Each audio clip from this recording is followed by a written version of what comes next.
আমি যখন রোজ বিকেলে আঁকার খাতা নিয়ে আপন মনে ছবি আঁকি রং পেন্সিল দিয়ে, তখন আমার চোখের সামনে উঠোনে চারপাশে র্যাপিড বইয়ের 22 পাতায় সেই ছবিটা ভাসে। মাথায় সাদা পাগড়ি, চোখে চশমা, মুখে হাসি, বয়সটা ঠিক যায় না বোঝা, 60 কিংবা 80। আঁকার পরে বাবার কাছে তার কথা রোজ শুনি। লেখাপড়ায় তিনি ছিলেন জগৎ সেরা গুণী, যার নামেতে যার কথাতে লুকিয়ে আছে জাদু।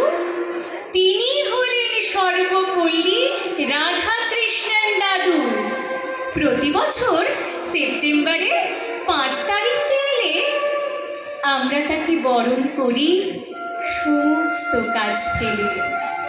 মা বলেছেন তিনি হলেন শিক্ষকদের গুরু।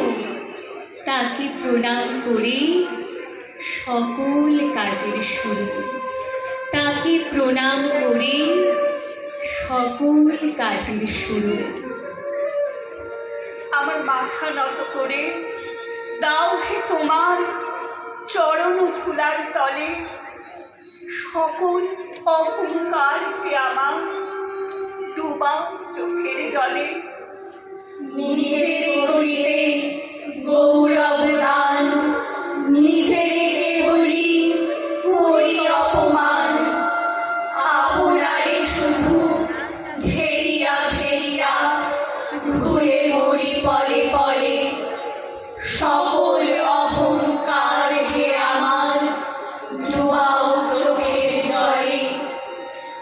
আমারে না যেন করি প্রচার আমার আপন কাছে, তোমারই ইচ্ছা করো হে পূর্ণ আমার জীবন মাঝে।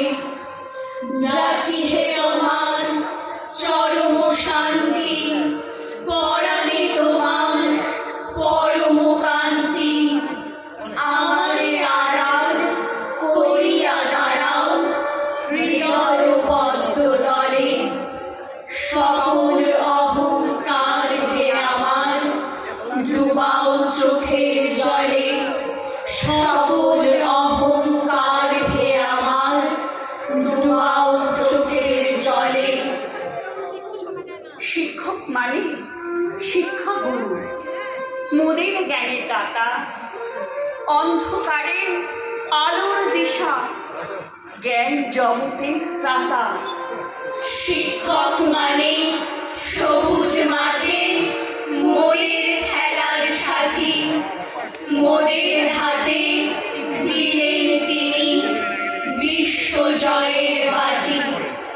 শিক্ষক মানে মানুষ গড়ার আসল কারিগর। মোদের কাছে তিনি হলেন খাঁটি পরশ পাথর। শিক্ষক মানে মোদের কাছে সুখ দুঃখের বন্ধু। বিশ্ববাসী প্রাণী তিনি মণিমুক্তার সিন্ধু। শিক্ষক মানে নিয়ম নীতি মেরুদণ্ড সোজা, চলার পথে উড়িয়ে দেওয়া আলোর সিঁড়ি ধ্বজা। চলা